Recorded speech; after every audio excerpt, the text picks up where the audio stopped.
Si vous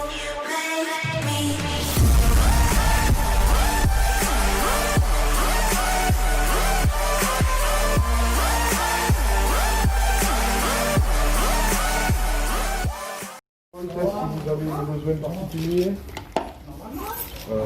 Non, les besoins particuliers aujourd'hui, la cave est bien, ça sort bien. La récolte, on va dire, on l'attendait un peu plus forte que cette année, mais relativement satisfaisante par rapport à l'année dernière. Donc l'année dernière, c'était quand même relativement bas. C'est bon. Voilà. Donc on a quand même le sourire. Les produits qui rentrent en cave sont très satisfaisants. Un état sanitaire relativement correct, même si on a eu un épisode de maladie du myelium assez virulent. Les millions de forestiers qui ont bien travaillé, on rentre des produits sains. Donc ça c'est bien. Au niveau du verre de la grappe, donc toujours pareil, il y a eu la confusion à 90% sur la commune. Donc il n'y a plus d'intrants insecticides. On a des résultats qui sont assez satisfaisants. Et donc, il y a une nouvelle espèce apparemment cette année, hein. Oui. Comme depuis 2 ou 3 ans. Quoi. Ça fait 3 ans qu'on la voit de plus en plus. c'est le lien. Donc là, on ne sait pas encore trop la combattre. Hein. On attend nos collègues de l'INRA, etc., qui nous trouvent un produit. Mais vu que l'État diminue au fur et à mesure les matières actives, ça va être compliqué. Mais il me disait en aparté là, tout à l'heure, quand on nous a tenu, qu'il y avait des Espagnols qui avaient peut-être une phéromone tout à fait intégrée avec la phéromone précédente pour mettre le capsule. Ils l'ont déjà parce que c'est une maladie qui touche les agrumes. Ouais, Et donc, du coup, ils l'ont déjà, mais il faudrait l'homologuer pour la mettre en application avec notre système usuel pour le dénis. Bon, ça, c'est pas les tuyaux c'est pas encore. encore avec eux. Ouais, mais c'est là-dessus qu'il faut regarder peut-être plus que sur les matières actives qui vont encore polluer ou faire des détracteurs. Mais ça, de toute façon, des détracteurs ils seront toujours là. Oh. Ça, on ne pourra pas l'empêcher. Maintenant, il est vrai que l'agriculture elle a besoin quand même de protection. La viticulture est heureuse pour qu'on arrive à sortir des produits qui soient sains et vendables, pas uniquement en France, mais à l'export. On a quand même besoin de produits qui soient efficaces. Et notamment, bon, on en revient à l'eudémis.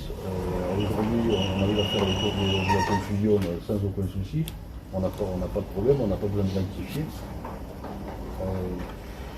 La cicadelle, qui est vectrice de la mort de pas mal de cépages et de cèpes, on arrive à la maîtriser, on arrive à l'éradiquer petit à petit. On était à 3 traitements obligatoires.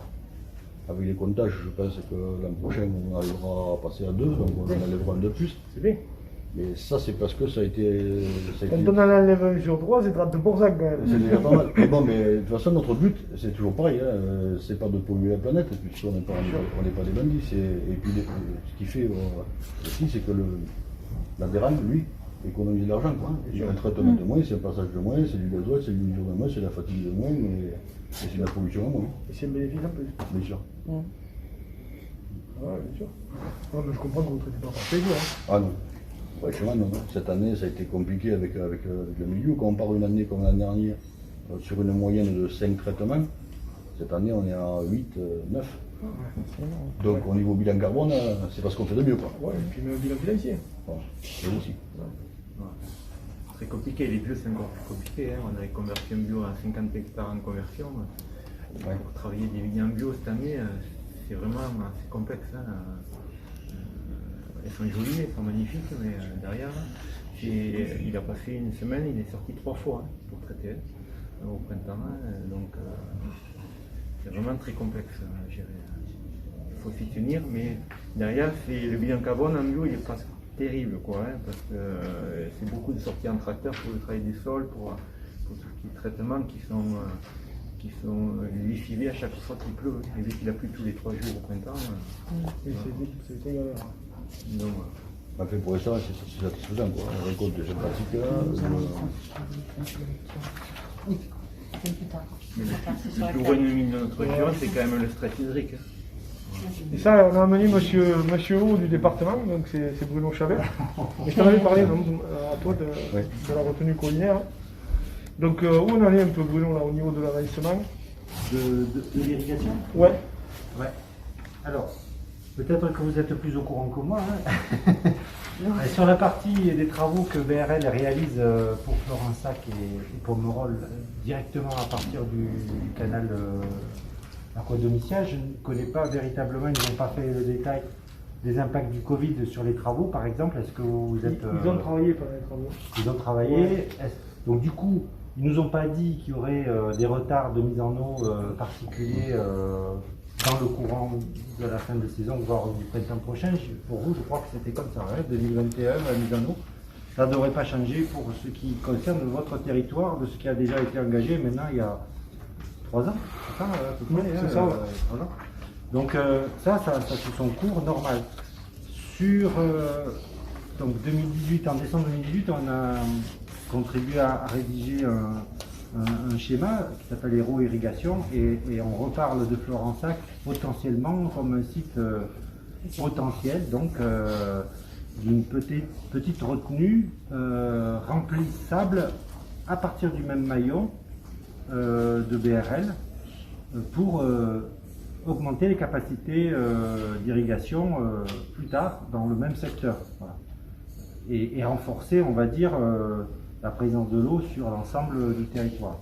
Donc ça, c'est à l'étude prochainement, puisque j'ai employé le terme potentiel. Il faut vérifier ce potentiel par ce qu'on appelle des études de faisabilité.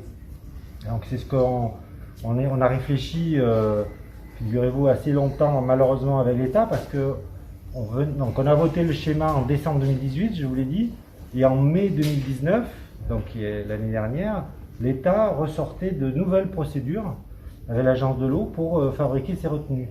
Et donc, on a tout remouliné, on va dire, de la façon dont on voulait s'y prendre avec l'État pour que finalement on les a rencontrés la semaine dernière pour valider avec l'INRAE maintenant, la recherche, toutes les justifications, les préambules de concertation qu'il faudrait mettre en place sur un modèle type. Donc on a un cahier des charges qui est prêt. Maintenant, il n'y a plus qu'à, comme on dit, il faut trouver celui qui paye et celui qui fait faire par... Là, il y aura beaucoup de monde à requérir en termes d'experts et d'accompagnement sur chacun des coins qu'on va potentiellement vous proposer de tenir. Donc je sais que peut-être vous êtes preneur, vous êtes professionnel, monsieur le maire, je crois que oui. Même nous, la commune, on est preneur, mais sous certaines conditions, comme je vous l'avais dit lors de la réunion préalable. Moi, je suis preneur si ça sert le territoire, c'est-à-dire le territoire ancestral de coopération, c'est-à-dire Florensac, Pomerol, Pinel, ça nous va bien. Après, si on a une retenue de millions de mètres cubes qui a 10 000... Elle était prévue pour 750, voilà. Ouais, bon, on était même à 900, non? 900 000 mètres cubes, mais pour 750 hectares. Voilà. Non, mais je parle en mètres cubes. Voilà, donc l'idée, c'est si ça sert ce territoire proche, on a toujours eu une coopération, à la fois le captage d'eau, la distribution, etc., la crèche, on a su toujours travailler ensemble. Maintenant, si je dois faire une retenue qui nous bouffe la moitié des garrigues et qui serve Metz et Loupian, on sera un peu moins moteur sur le projet. Vraiment, je veux que ça leur serve à eux, parce que l'impact, c'est nous qui allons l'avoir. On aura sûrement des déconvenus, parce que des déconvenus dans les chantiers, il y en a. Ça voudra dire des routes qui sont fusillées. Je le vois avec le réseau Aquadomicial, et tu dois le voir toi aussi, moi. D'ailleurs, je t'avais demandé de reprendre pour aller au Cachan, d'ailleurs. Ouais. Là, il y a eu une fuite d'eau. Ils nous ont massacré le chemin. Les mecs avaient des bennes, ils ont une marche comme ça. Là, on est en train de travailler pour que quand vous allez faire les poteaux, ce soit plus ou moins carrossable. Bon, on passe plus doucement, mais bon. Ouais, on passe plus doucement, non, mais tu te pètes les reins à chaque coup que tu passes. Donc l'idée, c'est qu'on ait des désagréments, parce qu'une campagne chemin, moi je mets à peu près 5 ou 600 000 € par an de façon très régulière sur les chemins. Je ne vais pas, moi, défoncer tous les chemins pour faire profiter Loupian ou Metz, alors que c'est nous qui payons les chemins. Maintenant, les payer pour que Pomerol en profite ou que Pinel en profite, là, pourquoi pas. Mais si ça s'étend trop, on ne fera pas. Après, qu'on nous le vende pas non plus, comment on nous le vend de ça vous Non, c'est pas aussi grand. Hein, Ah non, c'est pas ça. Non, mais il n'y aura pas de base nautique, hein, parce que on est bien d'accord. l'été, il n'y aura pas d'eau. En gros, on remplirait, d'après ce que m'a dit Bruno, on remplirait en décembre et en janvier, et on distribue en mai, juin. Donc ça va pas fait longtemps. On distribue tant qu'il y en a, évidemment, mais on le remplit surtout en hiver à partir de ressources et de pompage dits artificiels. C'est pas que les pluies qui pourront le remplir, parce qu'on est tellement à l'écart de ce que nous demande l'État, de ne pas perturber les cours d'eau et de ne pas être en fond de vallée, quoi, on va dire, et en fond d'écoulement des eaux, qu'on ne peut pas remplir avec le petit bassin versant dans lequel on se situe. C'est pour ça que toutes les retenues qui ont été imaginées, c'est ce qu'on appelle les retenues dites hivernales, avec des moyens de remplissage plutôt artificiels, c'est clair, pour ne pas ménager la chèvre le chou avec le milieu environnement qui entoure ces zones délicates. Vous allez faire un pompage Sur Aquado. Aquado, pendant qu'ils ont de l'eau et que personne n'en veut, on remplit. Et une fois que c'est plus on stocke, et quand ils sont en pointe basse, ils se servent de ça pour remettre dans le réseau. D'accord. Alors le but de l'étude, la flécher, moi, le but qui... Ouais. En gros, c'est ça. C'est clair. Le but qu'on recherche dans cette étude à venir, c'est de transformer l'essai d'une hypothèse de travail, d'un scénario, où on a à peu près cerné le site. On n'est pas allé vraiment plus loin, on est resté en cabinet, comme on dit, comme idée d'étude, on n'est pas venu faire des enquêtes sur la route d'exploitation, etc. Et là, on va y aller. Et pour qualifier ensuite s'il y aura un projet ou pas à la fin, validé par les gens du coin. Et les gens du coin, c'est tout le monde. Ce ne sera pas que pour vous, parce que la circulaire de l'État en mai nous a dit pour bien faire, il ne faudrait pas faire que de l'eau à destination de la stricte agriculture, il faut aussi penser à d'autres usages possibles. Après la distribution, on part sur la conduite BRL qui fait profiter la partie nord de Florensac, toute la partie sud reste orpheline. Et même avec cette retenue collinaire, la partie sud restera tout de même orpheline. Vous comptez faire des réseaux qui descendent dans la partie sud de l'autoroute. L'idée de la discussion, elle est peut-être là en partie. Elle est là, elle est bien là. C'est-à-dire entre la finalité vraiment du volume qu'on aura, le 150 mm3, c'est l'idée d'aujourd'hui, mais peut-être qu'on aura un peu plus, peut-être qu'on ira un peu moins. Et en fonction de ce véritable capacité nouvelle, est-ce qu'on s'agira juste d'alimenter un complément du Nord où on pourra aller un peu plus vers le Sud, compte tenu que c'est BRL qui dressera les réseaux, puisque c'est BRL qui les a fait jusqu'à présent. Donc c'est bien un dialogue aussi avec BRL qu'on va faire, on ne sera pas tout seul dans la barque.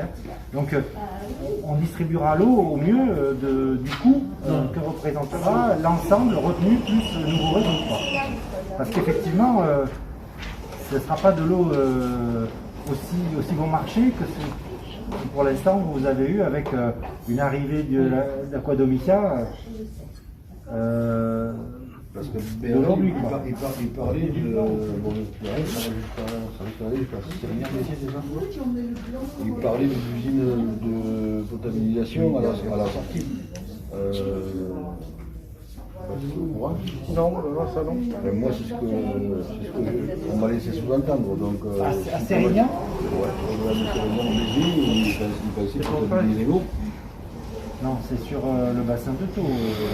Mais pas à notre connaissance plus loin. Vous l'avez depuis quand cette information? Il y a à peu près 3 mois, à peu près 4. Écoutez, on va les voir bientôt, mais on leur posera la question. Je ne sais pas si vous leur posez la question, parce que ça... Non mais Bruno, après pour en revenir aux autorisations, j'ai un parce que je n'entends pas. Par rapport aux autorisations de l'État, moi je suis quand même très surpris de certaines attitudes. On en discutait tout à l'heure avec Marc, ils ont un projet avec l'INRA d'agri-voltaïque que je soutiens puisque c'est sur les terres communales. Et sur ce projet, on a l'État qui met tous les feux au vert pour tout et n'importe quoi. C'est-à-dire qu'il n'y a pas d'enquête publique, il n'y a pas de permis, on peut y aller, tout est facile. Et c'est très surprenant parce que j'avais le même genre de projet pour requalifier une décharge. Donc pour le coup, c'était peut-être même plus vertueux, on va dire, comme volonté. Et là-bas, on m'a opposé le lézard ocellé. On m'a demandé la compensation de 3 fois les terres occupées en terre ailleurs. Donc on m'a mis tous les bâtons dans les roues pour pas que ça se passe. Et ce genre de projet, il le pousse. L'État, quand il veut, il peut. Comme BRL, quand on va signer l'autorisation si je téléphone, là, il vient me signer dans 10 minutes, on se donne rendez-vous à la mairie. On en est à peu près là. Il reste un peu plus que le permis à déposer. Voilà, mais bon, moi je n'accepte pas, parce que je veux consulter la population pour avoir un avis de la population sur le projet. Ça en est pas loin, Il y a 6 hectares. 6 hectares et demi. C'est un gros projet Le d'entraînement. projet, c'est quand Mais même c'est un c'est un projet phare, non, dans la sortie de... Donc, à la pointe entre la route de Martien et la route d'Agde. C'est des persiennes, ça moins pas visuel. Après, il y a le fait qu'on installe aussi le fait qu'on installe 3 jeunes agriculteurs. Et peut-être que la différence peut être au niveau de là. Ça va recouvrir l'avenir. C'est basé sur le partage du sol avec 2 activités. Avec une priorité donnée aux végétaux. Donc on n'est pas là que pour produire de l'électricité, en théorie, on verra en pratique, hein. C'est là où j'ai quelques doutes. Et dessous, donc, ils ont à leur main la manœuvre des panneaux, donc l'inclinaison. Ça peut servir de suppression du stress hydrique, suppression d'une grêle qui arrive là comme ça, donc qui tourne tapé, du gel éventuellement. Voilà. Économique. Et quand on a besoin d'isoler tout ça en mûrir, On efface les panneaux. Voilà.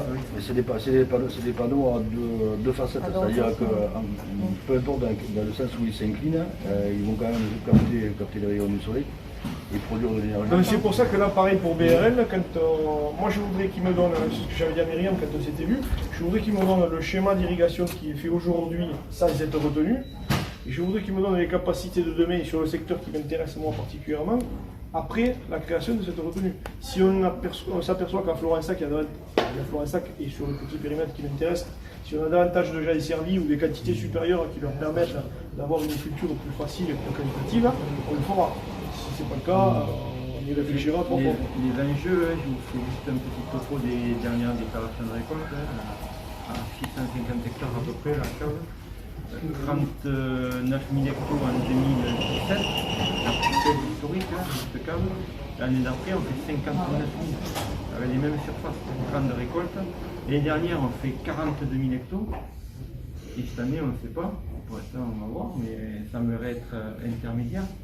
Ça veut dire quoi? Ça veut dire qu'on va chercher nos clients, on va se battre pour chercher les clients, et l'année après, on dit non, on ne veut plus parce qu'on a fait une petite déclaration. Parce qu'on a perdu 30% du potentiel d'apport. Et les clients Lié à la flotte. Ouais, lié à l'eau, effectivement. Ça fait des enjeux colossaux.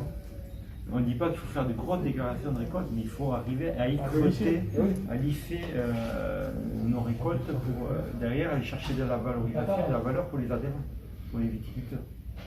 Et puis que ce soit un stress hydrique, c'est pas bon, c'est pas bon, on fait pas de produits qui sont prenables, et si on met trop d'eau, c'est pas bon non plus, parce que c'est trop d'eau. Bien sûr. Donc, Mais après Bruno, vous m'aviez fait venir le couple bourguignon. Tu y étais toi cette fois? Oui, pas moi. Non mais Dans le cadre de l'observatoire municipal, oui. Je ne sais même pas si Ici, c'était même, conseiller c'était- départemental à l'époque, je ne me rappelle pas. il y a longtemps. Ah non, c'était pas ici, pardon. Mais c'était, moi j'avais été, tu étais, je crois Marc aussi, non? Oui. J'avais été passionné par cette conférence justement sur la viticulture, hein. Et c'était du très haut vol, et justement il disait qu'on pouvait arroser à des périodes où on n'a pas de problème d'eau ici. Donc ils expliquaient, bon, déjà il faut choisir les bons cépages, les bons porte-greffes, etc. Mais en plus on peut mettre de l'eau en janvier ou en février quand on n'a pas de stress de nos nappes, etc. C'est peut-être là qu'il faudrait faire les apports. Donc, Juste pour créer des réserves. On est suivi par un ingénieur agronome du ICV qui derrière étudie la teneur en eau de nos sols en permanence, on a des sols de sang, et qui est capable de dire exactement à quelle date il faut mettre de l'eau et à quelle quantité. Donc on sait la mesurer, les besoins exacts pour la parcelle. Vous avez son nom, s'il vous plaît, parce que... C'est l'ICV qui nous suit, Institut Coopérative Oui, Urbain, et C'est c'est Thomas. l'ICV, oui. Thomas Moreau. Oui, qui nous suit. On a les diagrammes, chaque année il a présenté les diagrammes de stress. Donc, si on a un soulignon, il faut être d'un tel niveau de stress au niveau. Après, nous on subit. Mais si on a une délirigation, on peut le piloter. Quand on veut faire du rouge, il faut être dans un stress beaucoup plus important pour concentrer la matière, tout ça. Et c'est toujours s'y tenir de manière parfaite. Aujourd'hui, on a rentré des pionniers. Je ne fais pas de dessin, on a fait moins de 20% de récolte parce que les raisins ont fait tri. Ils n'étaient pas à parfaite maturité, ils n'étaient pas loin, ils sont jolis. Mais derrière, on a parti du 20% de potentiel, on aurait pu vendager tranquillement cette semaine. Alors, le quatrième volet du héros irrigation, c'est cet axe malheureusement qu'on n'a pas pu doter en 2018 avec tout un tas de projets concrets. Et c'est exactement ça qu'on voudrait développer. Si vous avez besoin d'expérimenter des nouvelles pratiques, des nouveaux porte-greffes sur des sols qui pour l'instant ne sont pas valorisés, avec des réserves utiles en eau constituées au printemps et qu'on n'arrose plus par exemple l'été parce qu'on arrose ailleurs, ça c'est quelque chose qu'on aimerait développer, non pas seulement juste dans quelques stations d'expérimentation ici ou là en Languedoc-Roussillon, mais chez chacune des 4, parce qu'on pense que chaque terroir peut tirer une épingle du jeu intéressante de ses capacités, de ses spécificités, de cépages ou de sol, qu'on n'a pas beaucoup travaillé.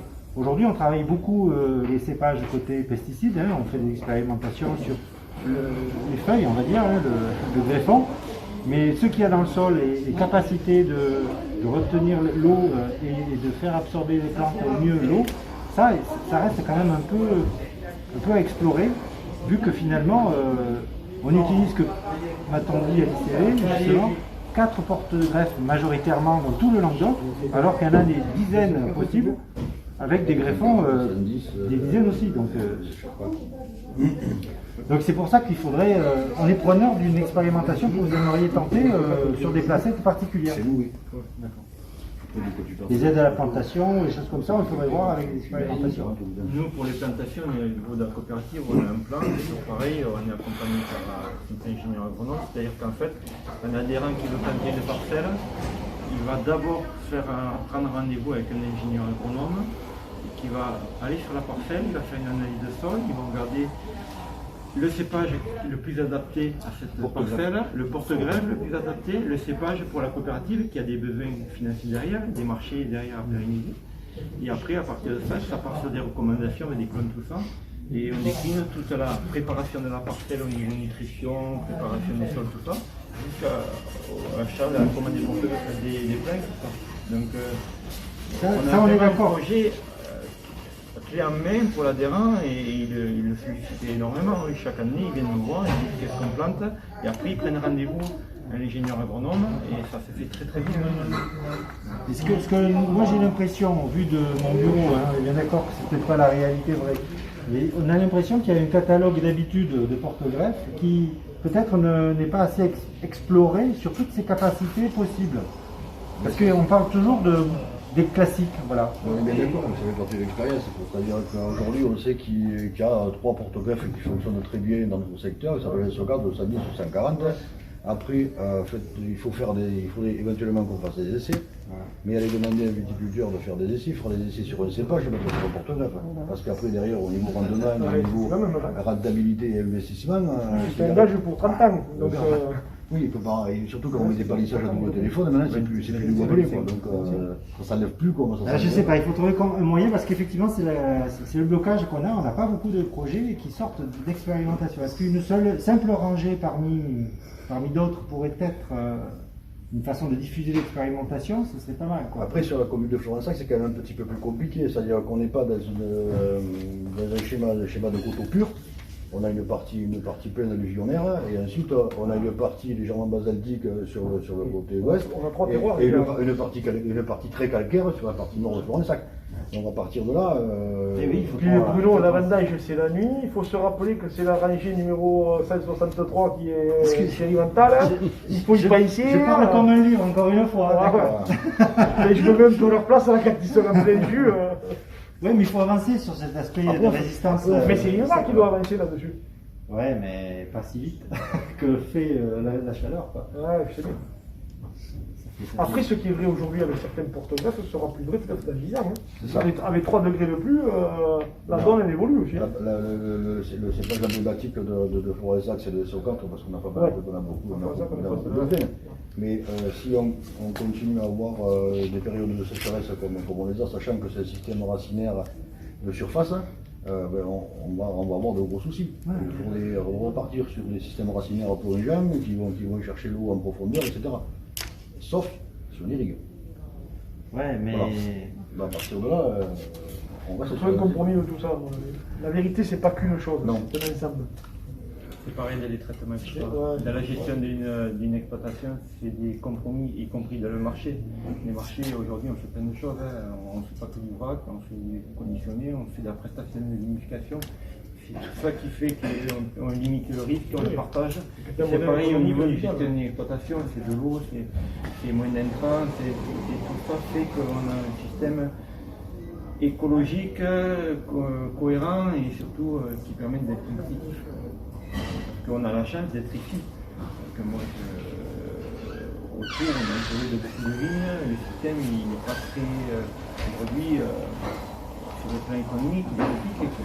On a parlé d'appellation de rouge aujourd'hui, c'est compliqué. Donc ici, c'est vrai qu'on a cette chance-là, mais aujourd'hui, on est impacté. Quand on voit ces fortes déclarations dans les côtes, production l'année sur l'autre, il faut s'inquiéter et avancer. Après, on a une priorité au niveau de la Guérande, c'est-à-dire maintenir un niveau de rendement relativement correct pour qu'ils puissent continuer à investir et continuer à produire. Si le produit, nous, la cave, on évolue, on investit aussi. Si derrière ça ne produit pas et qu'on a des pourcentages ou des cépages qui ne produisent pas, Le chaud de l'eau tiède n'est pas à inventer, on est d'accord. C'est tout un tas de contraintes. on n'en est pas fait en 30 hectares pour se faire plaisir. Si on fait 30 hectares, c'est parce que la vidéo souffre, c'est parce que le cépage est mal adapté ou parce que le porte-café est mal adapté. Il faut une production moyenne de 90 à 80 hectos pour que la rémunération du coopérateur soit correcte, pour qu'il puisse continuer à investir dans les tracteurs. Et que le coût de vinification ne reste pas en flèche. On est là pour, si vous avez une requête, n'hésitez pas, voilà, si vous voulez. Nous, on est conscient que ceux qui en ont plus besoin de ce type d'expérimentation sont en priorité ceux qui n'arrivent pas à irriguer sur certaines parcelles. Voilà. Mais ça rendra service à ceux qui irriguent déjà parce que l'expérience d'après, ce sera celle-là pour ceux-là. Si vous souhaitez faire une expérimentation, nous on peut éventuellement, je peux en discuter avec le chef d'administration et les adhérents de la table, vous dégager trois parcelles différentes, que vous puissiez faire des essais. Vous avez besoin de quoi? Et il nous faut... Déjà, c'est pas nous qui avons décidé Voilà. de cette Non, mais tu expérimentation. peux donner une parcelle et faire plein d'essais sur la même.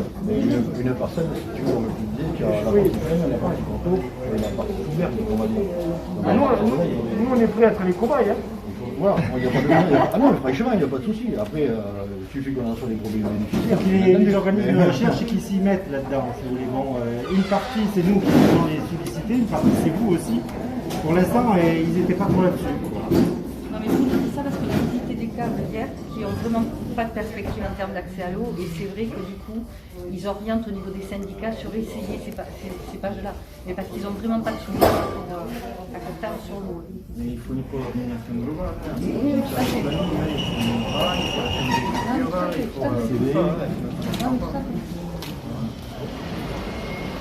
S'il y a un projet au niveau régional, mais ça suivra. Ouais, mais déjà, quand le département est monté, ça impulse quelque Et chose. après, il faut mineraliser, effectivement, parce que les dérogations, c'est des minéralisations. Pour lever des parcelles, pour lever des... voilà. Sur les 650 hectares de votre aire d'apport, combien sont irrigués à votre avis aujourd'hui? Ils le seront l'année prochaine. Mais déjà, BRL, il y avait 5 hectares de prévu. Pas beaucoup. Très peu. Pas beaucoup. Ils l'ont fait à l'envers. Ils nous ont dit on va vous irriguer Forêt-Sac. Et après, ils passent au nord de Forêt-Sac, et au nord de Forêt-Sac, vous avez les piles-poules.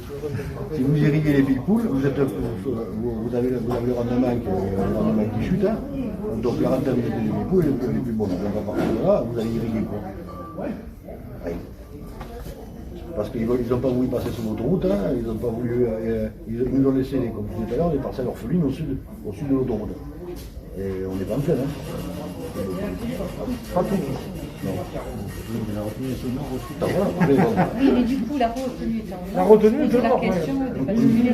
Il se pose la question de basculer au sud quand on aura Oui, parlé de la retenue. ça sera le sujet qu'on abordera avec eux, bien sûr, le sud. Non, mais après, on peut décemment imaginer de tirer un tuyau quelque part sans faire un ponçage dirigé sur le route. Il y a des ponts, il y a, je veux dire, on a des ouvrages existants. Techniquement, ça passe. Alors, là, comme ça, tout passe, mais il faut regarder économiquement le ratio Oui, que c'est ça ça. va donner. Quoi. Même le fonçage, ça passe.